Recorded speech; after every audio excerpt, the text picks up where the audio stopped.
Just finishing on Manchester United, though, so, he said afterwards, all my eggs are in the European basket. Now, 6 Premier League games to go. He said, look, fans need to understand I might be risking the kids now in the Premier League. So, in theory, Manchester United are only 3 points above 17th place. Could finish 4th bottom in the Premier League.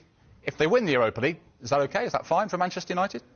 I don't think it's OK for Manchester United. I think a team that's globally as big as what they are, you don't expect them to finish in that position in the league. But I think winning the Europa League, getting then into the Champions League, I think that's certainly important for recruitment. And you could see that was the case, when they played against Newcastle. Newcastle were by far the better side in terms of the athleticism, the legs, the energy. Manchester United just couldn't cope with that.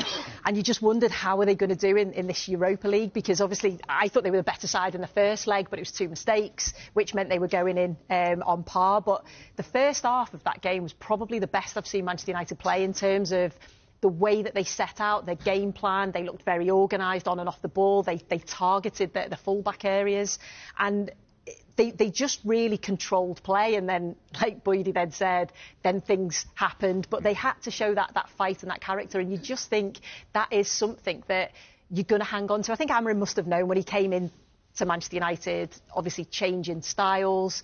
He's not got the players that he wants to play his style. It was always going to be difficult. I think he wanted to come in and have a pre-season and bring in players that he wanted to bring in.